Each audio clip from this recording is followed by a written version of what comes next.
ഇപ്പോൾ സങ്കീർത്തനം വായിച്ച് ചുരുങ്ങിയ വാക്കുകളിൽ പ്രാർത്ഥിക്കുന്നതിനായിട്ട് ബിനി സാറിനെ ക്ഷണിക്കും.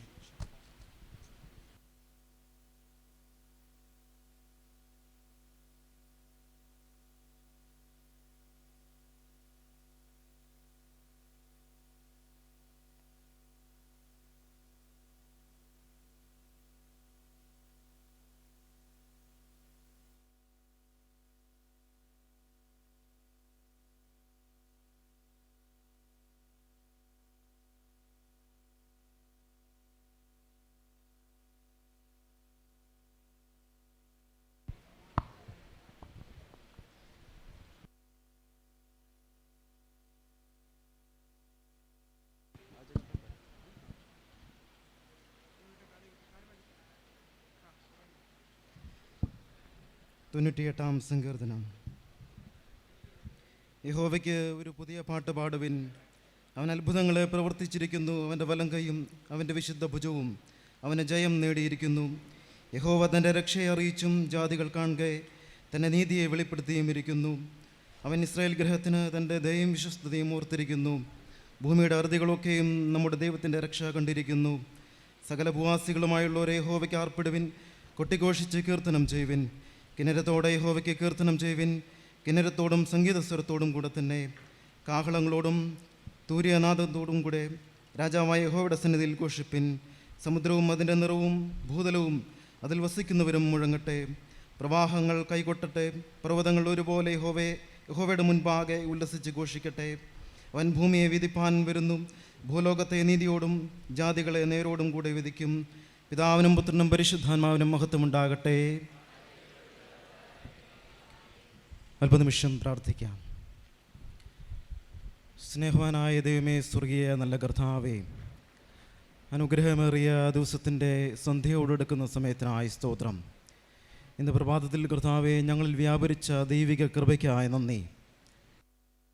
CSI മധ്യകേരള മഹായിടവക യുവജന പ്രസ്ഥാനത്തിൻ്റെ ഈ 105-ാം സമ്മേളനത്തെ ദൈവകരങ്ങളിലേക്ക് ഭരമേൽപ്പിക്കുന്നു. കഴിഞ്ഞ 2 രാത്രിയിലും 2 ദിവസങ്ങളിലും ഞങ്ങളുടെ മേൽ വ്യാപരിച്ച ദൈവിക കരുതലിനായി നന്ദി പറയുന്നു. കർത്താവിൻ്റെ കൃപ ഞങ്ങളോട് കൂടിയിരിക്കണമേ. ഞങ്ങൾ കേൾക്കുന്ന പാഠങ്ങൾ, പഠനങ്ങൾ, ചിന്തകൾ ഞങ്ങളുടെ ഹൃദയങ്ങളിൽ, ഞങ്ങളുടെ ജീവിതത്തിന് ആധാരമായി തീരണമേ. തുടർന്നുള്ള ദിവസങ്ങളിൽ അവിടുത്തെ കൃപ ഞങ്ങളോട് കൂടിയിരിക്കണമേ. അല്പനിമിഷം വചനത്തിൽ നിന്ന് ഞങ്ങൾ ചിന്തിക്കുമ്പോൾ കർത്താവെ, അനുരഞ്ജനത്തിൻ്റെയും സ്നേഹത്തിൻ്റെയും വക്താക്കളായി ദേശത്ത് വിളങ്ങുവാൻ ഞങ്ങളെ സഹായിക്കണമേ. കൃപ കൂടിയിരിക്കണമേ. ഇതിന് നേതൃത്വം വഹിക്കുന്ന തോലശ്ശേരി ഇടവകയെ ഓർത്ത് പ്രാർത്ഥിക്കുന്നു. മധ്യകേരള മഹായിടവക യുവജന പ്രസ്ഥാന ഭാരവാഹികളെ ദൈവകരങ്ങളിലേക്ക് സമർപ്പിക്കുന്നു. കൂടുതലായി അനുഗ്രഹിക്കണമേ. കൃപ കൂടിയിരിക്കണം. ക്രൂശിൻ്റെ മറവിൽ ഞങ്ങൾ ഏവരെയും മറയ്ക്കണം. മാനവമുഖത്വം അവിടെ നടക്കണം. യേശുവിൻ ധന്യമേറിയ നാമത്തിൽ ഞങ്ങൾ ചോദിക്കുമ്പോൾ കൃപയാൽ കേട്ട് ഉത്തരമരുളുമാറാകണമേ. ആമേൻ.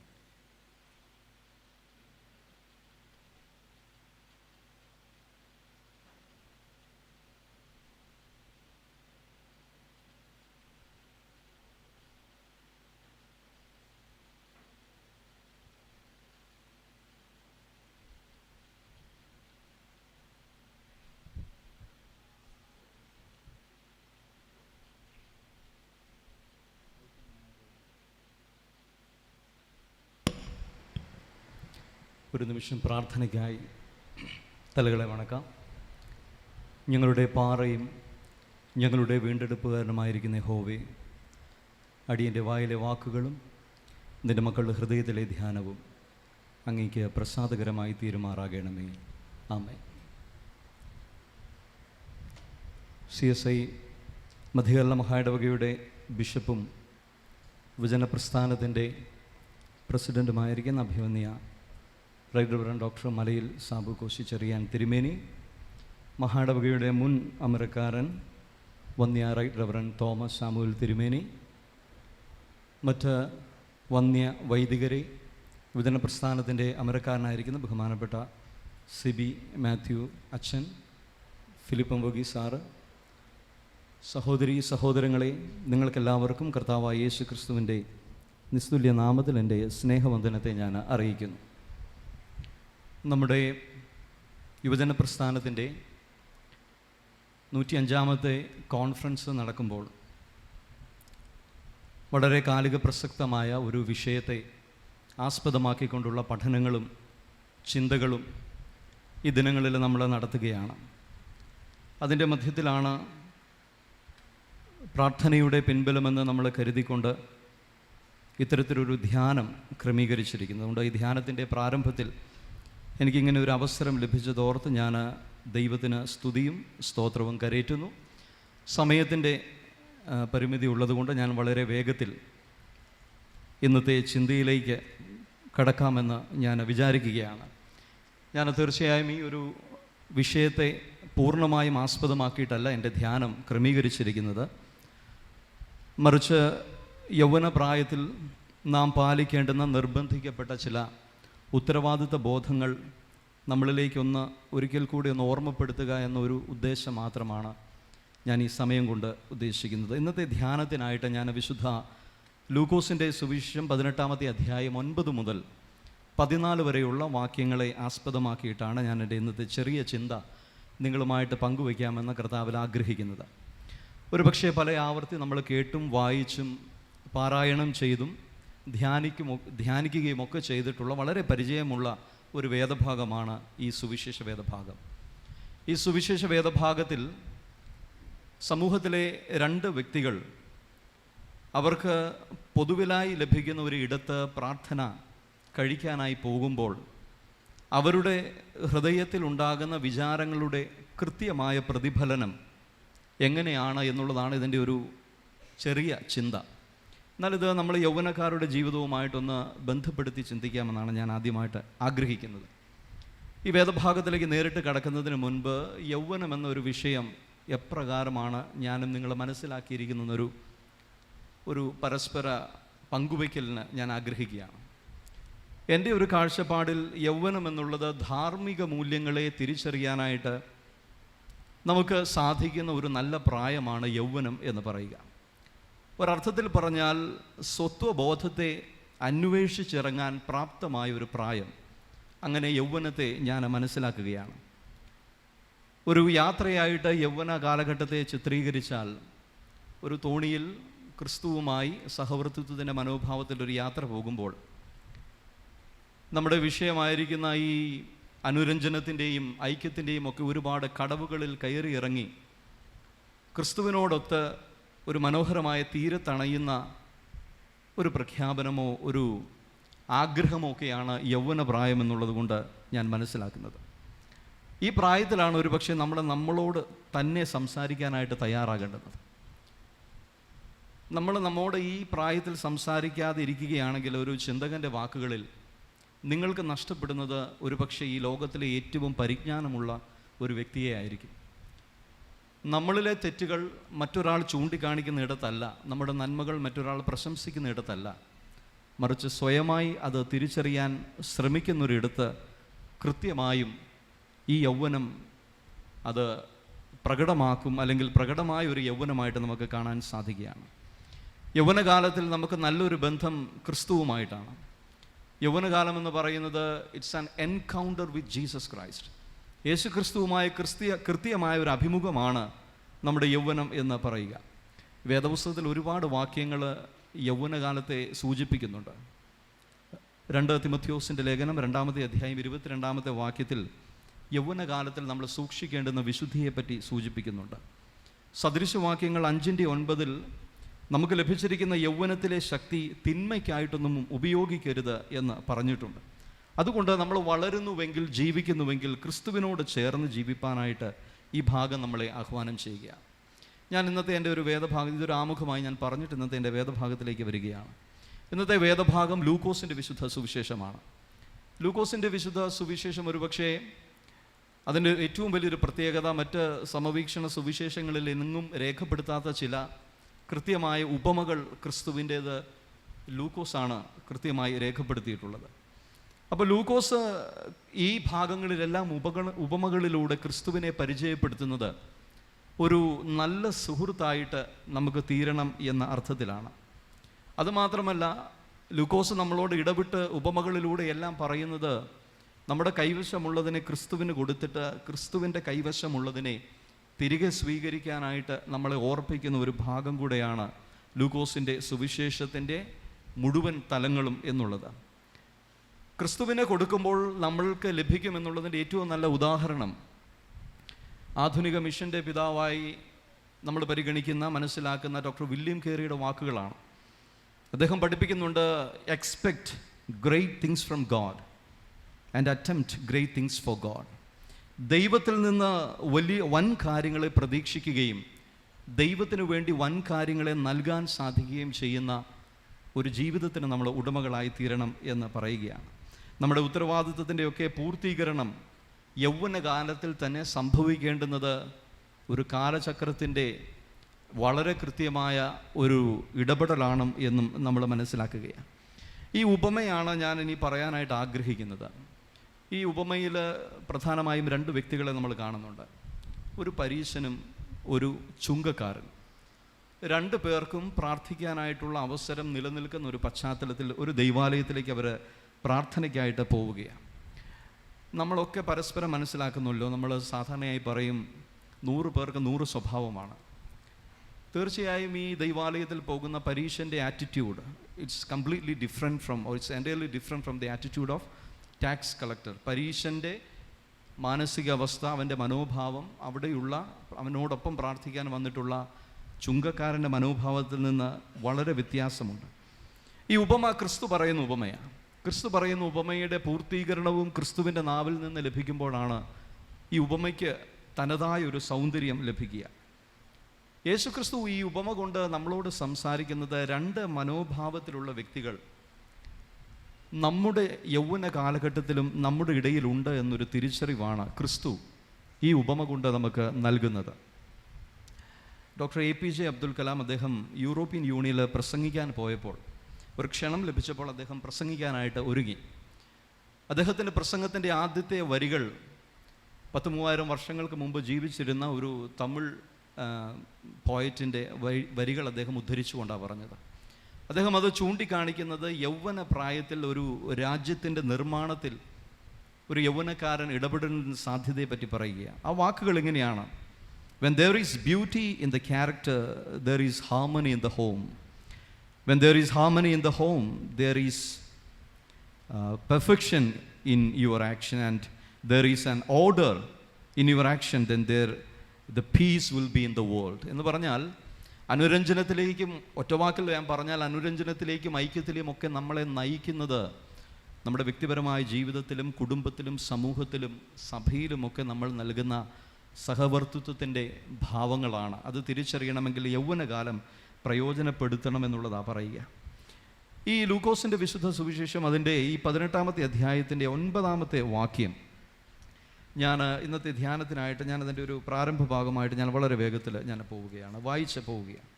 ലൂക്കോസിൻ്റെ സുവിശേഷം 18-ാമത്തെ അധ്യായം അതിൻ്റെ 9-ാമത്തെ വാക്യത്തിൽ നമ്മൾ വായിക്കുന്നത്, തങ്ങൾ നീതിമാന്മാർ എന്ന് ഉറച്ച് മറ്റുള്ളവരെ ധരിപ്പിക്കുന്ന ചിലരെക്കുറിച്ച് അവനൊരു ഉപമ പറഞ്ഞത് എന്തെന്നാൽ, സ്വയമായി നീതിമാന്മാരാണ് എന്ന് ധരിക്കുന്ന ചില ആൾക്കാരെ പറ്റി ക്രിസ്തു ഒരു നല്ല ഉപമ പറയുകയാണ്.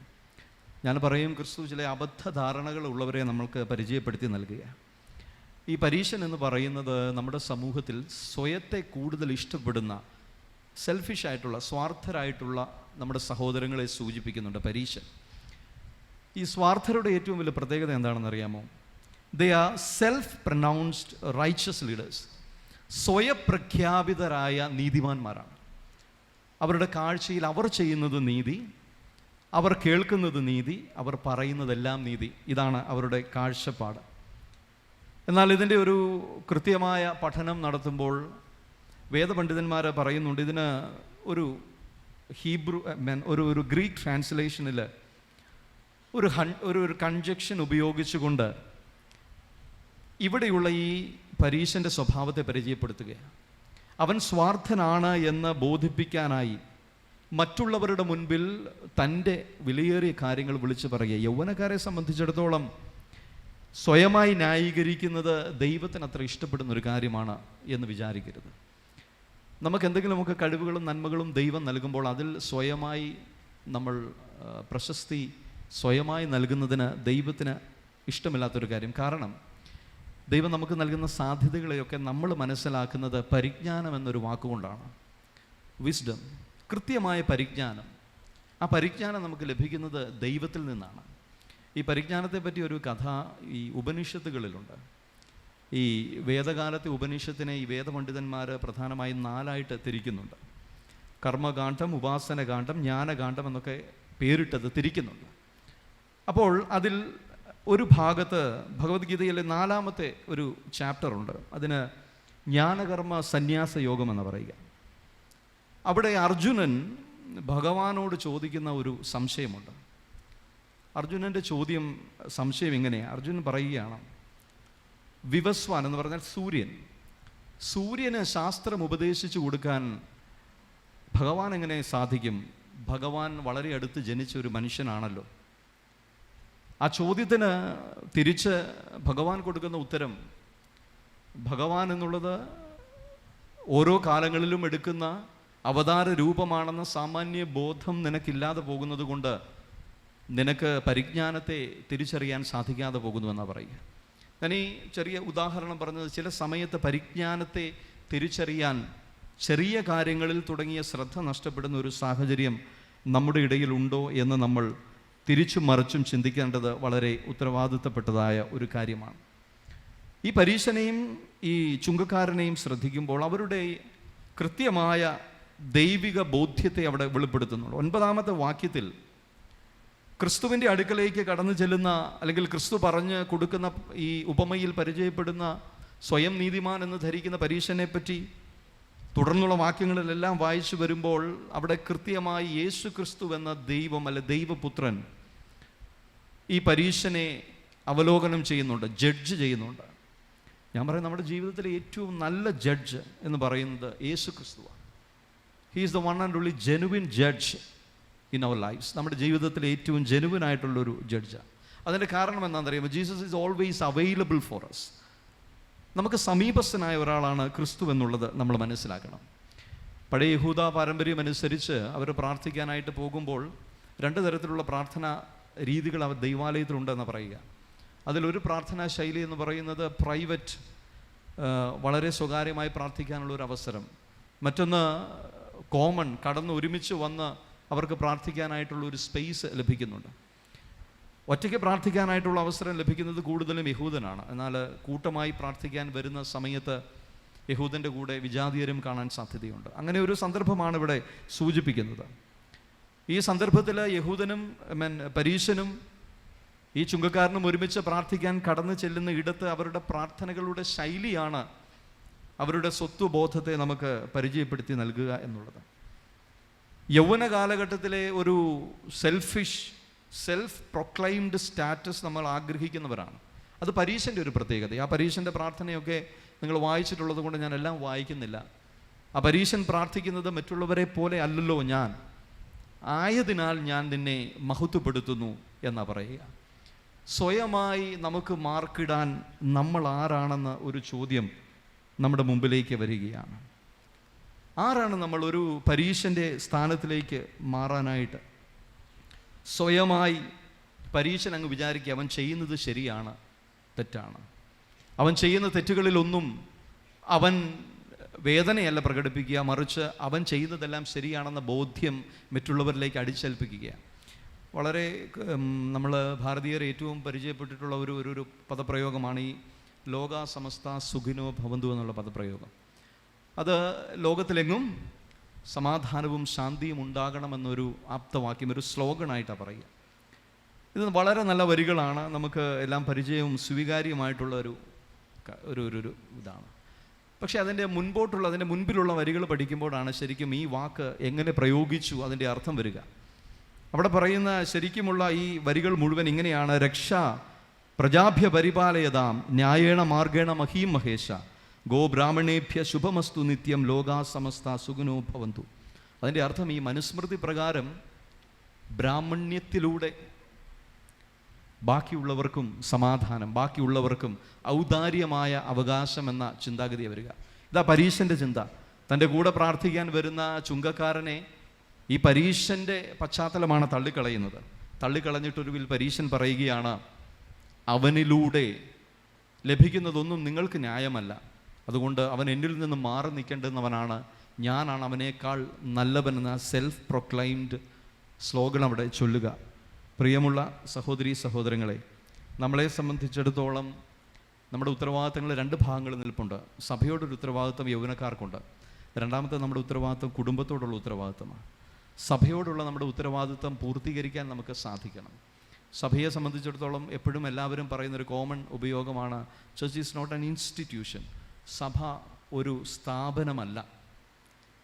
വളരെ അടുത്തൊക്കെ നമ്മൾ കേൾക്കുന്നുണ്ട് സഭ സ്ഥാപനങ്ങളാണ്, സ്ഥാപന ചിന്താഗതിയാണെന്നൊക്കെയുള്ള വ്യാഖ്യാനങ്ങൾ നമ്മൾ കേൾക്കുന്നുണ്ട്. യുവജന സുഹൃത്തുക്കൾ പറയാം, സഭ എന്നത് ഒരു സ്ഥാപനമല്ല, മറിച്ച് സഭ എന്നത് ഇറ്റ്സ് എ ഫെലോഷിപ്പ്. ക്രിസ്തുവുമായി അഭേദ്യമായ ബന്ധം നിലനിൽക്കുന്ന കൃത്യമായ ഒരു കൂട്ടായ്മയെ മാത്രമാണ് നമ്മൾ സഭ എന്ന് പറയുക. അതുകൊണ്ട് സഭയോടുള്ള നമ്മുടെ കാഴ്ചപ്പാട് വ്യക്തമായി നമ്മൾ പ്രകടിപ്പിക്കണമെന്നുള്ളതാണ്. ഞാൻ വാക്കുകളെ അവസാനിപ്പിക്കുമ്പോൾ, ചുങ്കക്കാരനും പരീശനും തൻ്റെ പ്രാർത്ഥനകളെല്ലാം നിർവഹിച്ച് അവസാനം ചുങ്കക്കാരൻ്റെ പരീശൻ്റെ പ്രാർത്ഥനയിൽ പരീശൻ ഒരു ഇമിറ്റേറ്റർ ആകുന്നുണ്ട്. കൃത്യമായി ആരെയൊക്കെയോ പരീശൻ എന്ത് ചെയ്യാൻ ഉദ്ദേശിക്കുന്നുണ്ട്? അവനിലൂടെ വെളിപ്പെടുത്താൻ ഉദ്ദേശിക്കുന്നുണ്ട്. അവൻ പഠിച്ചും കടന്നു വന്നതായ പാതയോരങ്ങളിൽ അവൻ പരിചയപ്പെട്ട ധാർഷ്ട്യത്തിൻ്റെയൊക്കെ ഒരു ഭാവന അവനിലുണ്ട്. അതാണ് അവനെ സ്വയപ്രഖ്യാപിതനായിട്ട് പരിചയപ്പെടുത്തുക എന്നുള്ളത്. എന്നാൽ അങ്ങനെ സ്വയപ്രഖ്യാപിതമായ പരിചയപ്പെടുത്തലുകൾ നമ്മളിൽ സാധ്യമല്ല. കേൾക്കുന്നതെല്ലാം ശരിയാണെന്ന ബോധ്യവും വെച്ചു പുലർത്താനായിട്ട് നമുക്ക് സാധിക്കത്തില്ല. രണ്ടാമതും അവസാനവുമായി നമ്മുടെ കുടുംബത്തോടൊരു കൃത്യമായ ബോധ്യം നമുക്കുണ്ടാകണം. നമ്മുടെ കുടുംബം നമ്മുടെ ഉത്തരവാദിത്വത്തിൻ്റെ ഭാഗമാണ് എന്ന ബോധ്യം നമുക്കുണ്ടാകണം. നമ്മുടെ കുടുംബം യൗവനത്തിൻ്റെ ഉത്തരവാദിത്വ ബോധത്തിൻ്റെ ഭാഗമാണ്. ശരിക്കും പറഞ്ഞാൽ ഈ ചുങ്കക്കാരൻ തൻ്റെ കുടുംബത്തിലേക്ക് നോക്കിയൊരുവനാണ്. കാര്യം അവന് ലഭിക്കേണ്ട ധാർമ്മികമായിട്ടുള്ളതെല്ലാം നഷ്ടപ്പെട്ട ഒരു കാലഘട്ടത്തിൽ ജീവിക്കുന്നവനാണ്. അവനെ സംബന്ധിച്ചിടത്തോളം അവൻ്റെ നോട്ടത്തിലും അവൻ അകന്നു നിൽക്കേണ്ടുന്നവനാണ്, മാറി നിൽക്കേണ്ടുന്നവനാണ്. അവനെ ആരും സ്വീകരിക്കാൻ താല്പര്യവുമില്ല. അങ്ങനെ ഒരു പശ്ചാത്തലത്തിൽ ചുങ്കക്കാരൻ്റെ നിലവിളി ആര് ശ്രദ്ധിക്കാനാണ്? എന്നാൽ ചുങ്കക്കാരൻ്റെ നിലവിളിക്ക് വളരെ പ്രത്യേകതയുണ്ട് എന്നുള്ളത് നമ്മൾ മനസ്സിലാക്കണം. സമയം അവസാനിക്കുന്നു എൻ്റെ പ്രിയമുള്ളവരെ. കൃത്യമായ ഒരു യൗവന ബോധ്യം നമുക്ക് ഉണ്ടാകണം. നമ്മൾ ആരാണ്? നമ്മൾ ക്രിസ്തുവിനുള്ളവരായിരിക്കിയാൽ ഒരു പരീശനെ പോലെ സ്വയം പ്രഖ്യാപിതമായ ജീവിതാനുഭവങ്ങളിൽ സന്തോഷിക്കാതെ ചുങ്കക്കാരനെ പോലെ നമ്മളിൽ വന്നുപോയിട്ടുള്ള പോരായ്മകളെ തിരിച്ചറിയാൻ ഒരു നല്ല മനോഭാവം പ്രകടമാക്കാനായിട്ട് നമ്മൾക്ക് ശ്രമിക്കാം. അങ്ങനെയുള്ള ശ്രമങ്ങളാണ് പലപ്പോഴും വിജയകരമായി തീരുന്നത്. ചില ശ്രമങ്ങൾ മാത്രമാണ് നമ്മളെ പൂർത്തീകരണത്തിലേക്കും നയിക്കുന്നത്. അതുകൊണ്ട് ചുങ്കക്കാരനെ പോലെ തിരിച്ചറിവ് ഉണ്ടാകുന്ന അവസരത്തിനായിട്ട് നമ്മൾ കാത്തിരിക്കണം. കമലാസുരിയയുടെ വളരെ പരിചിതമായ ഒരു നോവലുണ്ട്, കോലാട്. നിങ്ങൾ കേട്ടിട്ടുണ്ടാകുമെന്ന് ഞാൻ വിചാരിക്കുക. ആ നോവലിൻ്റെ ആരംഭം മുതൽ അവസാനം വരെ വെണ്ണീറിന് സമമായി നീറിപ്പുകഞ്ഞുകൊണ്ടിരിക്കുന്ന ഒരു കഥാപാത്രമാണ് അമ്മ. അമ്മയെപ്പറ്റി ധാരാളം നമ്മൾ വായിച്ചും കേട്ടിട്ടുമുണ്ട്. കോലാടിലെ അമ്മയെ സംബന്ധിച്ചിടത്തോളം സൗന്ദര്യം ഒരുപാട് വഴിഞ്ഞൊഴുങ്ങിയ ഒരു കാലഘട്ടം അമ്മയ്ക്കുണ്ടായിരുന്നു. പക്ഷേ ഇന്ന് അമ്മ എത്തി നിൽക്കുന്നത് സൗന്ദര്യം പൂർണ്ണമായും നഷ്ടപ്പെട്ട്, തൻ്റെ സൗന്ദര്യം അടുപ്പിലെ പുകയ്ക്കും, തൻ്റെ സൗന്ദര്യം വെയിലിനും, തൻ്റെ സൗന്ദര്യം എല്ലാം തുണിക്കല്ലിന്മേലുമൊക്കെ ഉപേക്ഷിക്കേണ്ടി വന്ന ഒരമ്മ. ആർക്കു വേണ്ടിയാണ്? താൻ സ്നേഹിക്കുന്ന, നീതീകരണം ആവശ്യപ്പെടുന്ന കുടുംബത്തിന് വേണ്ടിയാണ്. അമ്മയുടെ യൗവനവും സന്തോഷവും എല്ലാം അമ്മ നഷ്ടപ്പെടുത്തുകയാണ്. കമലാസുരി അവസാനം ചേർക്കുന്നൊരു കാര്യമുണ്ട്. ഇതെല്ലാം തീർത്ത് ഈ അമ്മ രോഗാവസ്ഥയിൽ കിടക്കുന്നൊരു സന്ദർഭമുണ്ട്. വയ്യാതെ കിടക്കുകയാണ്. ആ സമയത്ത് അമ്മയുടെ മകൻ വന്ന് പറയുന്നൊരു കാര്യം, എൻ്റെ സ്കൂളിൽ അമ്മയെ മാതാപിതാക്കളെ വിളിച്ചുകൊണ്ട് പോകേണ്ട ഒരു ഫംഗ്ഷനുണ്ട്, വരണം. ആര് വരണം? തീരുമാനമെടുക്കുക. അമ്മയെ സംബന്ധിച്ചിടത്തോളം നമുക്കറിയാം, നമ്മുടെ വീട്ടിലെ അമ്മമാർക്കൊക്കെ കിട്ടുന്ന ഏറ്റവും വലിയ ടൂർ പാക്കേജ് എന്ന് പറയുക, വീട്ടിൽ ആരുമില്ലാതിരിക്കുന്ന സമയത്ത് ലഭിക്കുന്ന ചില സുന്ദരമായ നിമിഷങ്ങളാണ്. നമ്മളെപ്പോലെ എപ്പോഴും ട്രിപ്പിന് പോകാൻ അമ്മയ്ക്കൊക്കില്ലല്ലോ. അമ്മയുടെ ജോലികളെല്ലാം ഒതുക്കി തീർത്ത് കഴിഞ്ഞാൽ പിന്നെ മക്കൾക്ക് വേണ്ടി സ്കൂളിൽ പോകാനും അരി വാങ്ങാൻ റേഷൻ കടയിലൊക്കെ പോകാൻ കിട്ടുന്നതാണ് അമ്മയുടെ ജീവിതത്തിലെ സുന്ദര മുഹൂർത്തങ്ങൾ. അമ്മ മനസ്സുകൊണ്ട് സന്തോഷത്തോടെ തയ്യാറെടുത്ത് അമ്മ ഒരുങ്ങി വന്നപ്പോൾ അമ്മയുടെ മുമ്പിൽ മൂത്ത മകൻ പറയുന്നൊരു വാക്കുണ്ട്, അമ്മയെ കാണാൻ നല്ല രസം, അമ്മയുടെ കഴുത്തിലെ എല്ലുകളൊക്കെ പൊങ്ങി നിൽക്കുന്നല്ലോ, കൈയൊക്കെ മെലിഞ്ഞു പോയല്ലോ, അമ്മയെ കണ്ടാൽ ഒരു കോലാടിനെ പോലെ എനിക്ക് തോന്നുന്നു എന്ന് പറയുക. ഈ സമയത്ത് അമ്മയുടെ ഹൃദയം തകരുകയാണ്. അന്നേ വരെ അമ്മ സ്വരുക്കൂട്ടി വെച്ച സ്നേഹത്തിൻ്റെ വലിയ തളിക പാത്രമൊക്കെ പൊട്ടിപ്പോയിട്ട് അമ്മയുടെ ശരീരവും മനസ്സും ക്ഷയിച്ച് വീഴുകയാണ്. ക്ഷയിച്ച് വീഴുമ്പോൾ അമ്മ വീണു പോകുന്നു. നൊടിയിടയിൽ അമ്മയെ ഹോസ്പിറ്റലിലേക്ക് കൊണ്ടുപോകുന്ന സമയത്ത് അമ്മ കൂടെ വന്ന പ്രിയപ്പെട്ടവൻ്റെ അല്ലെങ്കിൽ മക്കളുടെ കയ്യിൽ പിടിച്ചിട്ട് അമ്മയുടെ ആവലാതി അപ്പോഴും അടുപ്പിൽ വേവാതെ കിടക്കുന്ന പരിപ്പിനെ പറ്റി അമ്മ പറയുന്നു, വേകാതെ പരിപ്പ് അവിടെ കിടപ്പുണ്ട് എന്ന് പറയുകയാണ്. ജീവിതത്തിൽ ഈ സുന്ദരമായ ചില നിമിഷങ്ങൾ ആഗ്രഹിക്കുന്ന ചുങ്കക്കാരുടെ അനുഭവമുള്ള നമ്മളിൽ പലരും മാറ്റി നിർത്തപ്പെടുന്ന സാഹചര്യങ്ങളിൽ പ്രതീക്ഷിക്കാത്ത ചില വേദനകൾ നമുക്ക് സമ്മാനിക്കുമ്പോഴും നമ്മുടെ ചിന്ത ക്രിസ്തുവിനോട് കൂടെയായിരിക്കണം എന്നുള്ളതാണ്. അതുകൊണ്ട് പ്രിയമുള്ളവരെ, ആത്യന്തികമായി നമ്മളെ സ്നേഹിക്കാനും ജീവിക്കാനും പഠിപ്പിച്ച ക്രിസ്തുവിനെ വിട്ടുകൊണ്ടൊരു ജീവിതത്തിലേക്ക് നമുക്ക് പോകാൻ സാധ്യമല്ല. ക്രിസ്തുവിനോട് ചേർന്ന് ജീവിക്കാൻ ഈ സന്ദർഭം സാധിക്കട്ടെ എന്ന് ഞാൻ പ്രാർത്ഥിക്കുന്നു. എനിക്ക് ഇത്തരത്തിലുള്ളൊരു അവസരം നൽകിയ ഇതിൻ്റെ ഭാരവാഹികളെല്ലാവരോടും ഹൃദയത്തിൻ്റെ ഭാഷത്തിൽ ഞാൻ നന്ദി പറഞ്ഞുകൊണ്ട് എൻ്റെ വാക്കുകളെ അവസാനിപ്പിക്കുന്നു. ദൈവം നമ്മെ എല്ലാവരെയും അനുഗ്രഹിക്കട്ടെ. ആമേൻ. Thank U.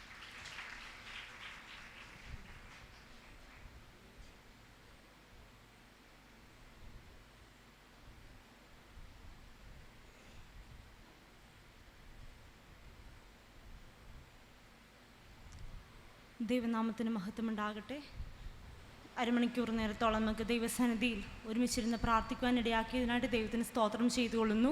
നമ്മുടെ ഈ ഒരു ഡിവോഷൻ, ഈ ഒരു സെഷന് നേതൃത്വം നൽകിയത് CSI saint Mark's church Kavalam വികാരിയും അതുപോലെ തന്നെ കുട്ടനാട് മിഷൻ ഇൻചാർജ് ആയിരിക്കുന്ന റവറൻഡ് കിഷോർ കെ പൊങ്ങൻപാറ അച്ഛനാണ്. ചുങ്കൻകാരനെ പോലെ തിരിച്ചറിവോടുകൂടി ദൈവസ്നേഹം മുറുകെ പിടിച്ചുകൊണ്ട് ജീവിക്കണമെന്നുള്ളൊരു നല്ല സന്ദേശം നമുക്ക് മുന്നിൽ പങ്കുവെച്ച അച്ഛനോടുള്ള ഹൃദയം നിറഞ്ഞ നന്ദി അറിയിച്ചുകൊള്ളുന്നു. അതുപോലെ തന്നെ നമുക്ക് ഇന്ന് ഗാന ശുശ്രൂഷയ്ക്ക് നേതൃത്വം നൽകിയത് നമ്മുടെ പ്രൊബേഷണേഴ്സാണ്.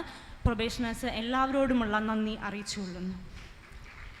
ഇന്ന് മധ്യസ്ഥ പ്രാർത്ഥനയ്ക്ക് നേതൃത്വം നൽകിയത് യൂത്ത് സെൻറ്ററിൻ്റെ സെക്രട്ടറിയായി പ്രവർത്തിക്കുന്ന ബിനേഷ് സി പോൾ സാറാണ്. സാറിനോടുമുള്ള നന്ദി അറിയിച്ചുകൊള്ളുന്നു. നമ്മുടെ ഇന്നത്തെ ഈ ഒരു ഈവനിങ് ഡിവോഷൻ സെഷനിൽ നമ്മോടുകൂടെ നമ്മുടെ യുവജന പ്രസ്ഥാനത്തിൻ്റെ പ്രസിഡൻറ്റ് റൈറ്റ് റവറൻഡ് ഡോക്ടർ മലയിൽ സാബുകോശി ചെറിയാൻ തിരുമേനിയും അതോടൊപ്പം തന്നെ മുൻ bishop right reverend Thomas Samuel തിരുമേനിയും ഉണ്ട്. രണ്ടുപേരോടുമുള്ള ഹൃദയം നിറഞ്ഞ നന്ദി അറിയിച്ചുകൊള്ളുന്നു.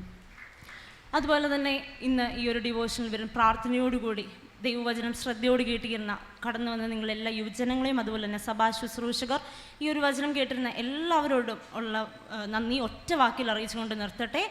ഇനിയിപ്പോൾ ഇപ്പോൾ സമയം 7:30 കഴിഞ്ഞു. ഇപ്പോൾ നമ്മൾ ഡിന്നറിനായിട്ട് പിരിയുകയാണ്. നമ്മളിപ്പോൾ ഡിന്നറിന് വേണ്ടി പിരിയുകയാണ്. 7:55 ആകുമ്പോഴത്തെ തന്നെ എല്ലാവരും ഹോളിലേക്ക് മടങ്ങി വരാൻ ശ്രദ്ധിക്കണം. റവറൻഡ് റിബിൻ ജോൺ അച്ഛൻ്റെ രണ്ടാമത്തെ സെഷൻ നമുക്ക് ഉടനെ തന്നെ 8 മണിക്ക് തന്നെ നമുക്ക് ആരംഭിക്കണം. അതുകൊണ്ട് തന്നെ ഒട്ടും തന്നെ സമയം കളയാതെ എല്ലാവരും ഒരു 7:55 കഴിയുമ്പോൾ തന്നെ ഹോളിലേക്ക് മടങ്ങി വരിക. സമാപന പ്രാർത്ഥനയ്ക്കായിട്ട് പള്ളം ജില്ലാ ചെയർമാനായിരിക്കുന്ന റവറൻഡ് CY തോമസ് അച്ഛനെ ഏറ്റവും സ്നേഹത്തോടു കൂടി സ്വാഗതം ചെയ്തുകൊള്ളുന്നു.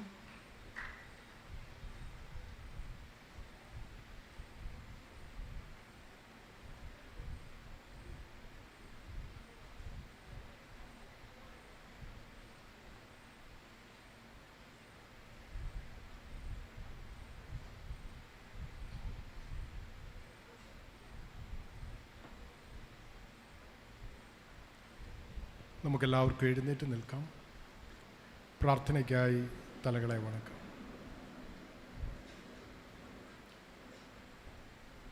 ഞങ്ങളെ അതിവാത്സല്യമായി സ്നേഹിക്കുന്ന ഞങ്ങളുടെ വാഴ്ത്തപ്പെട്ട സ്വർഗസ്ഥ പിതാവേ, ഈ വിശുദ്ധ ദിവസത്തിൻ്റെ സന്ധ്യാസമയത്തിനായി ഞങ്ങളങ്ങയ്ക്ക് നന്ദി നിറഞ്ഞ ഹൃദയത്തോടെ സ്തോത്രം ചെയ്യുന്നു. മധ്യകേരള മഹായിടവക യുവജന പ്രസ്ഥാനത്തിൻ്റെ ആഭിമുഖ്യത്തിലുള്ള 105ാമത് യുവജന കോൺഫറൻസിൽ ഞങ്ങൾക്ക് പങ്കെടുക്കുവാനും കർത്താവെ അങ്ങയെ സ്തുതിപ്പാനും മഹത്വപ്പെടുത്തുവാനും കൃപ ചെയ്തതുകൊണ്ട് ഞങ്ങൾ നിന്നെ വാഴ്ത്തുന്നു, ഞങ്ങളങ്ങയെ സ്തുതിക്കുന്നു.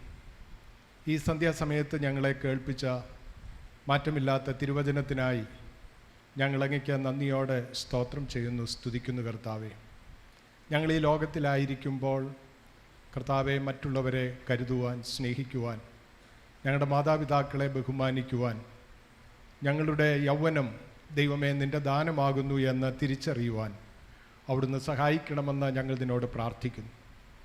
പരീക്ഷനെ പോലെ ഒരു സെൽഫ് പ്രൊക്ലമേഷൻ അല്ല കർത്താവേ.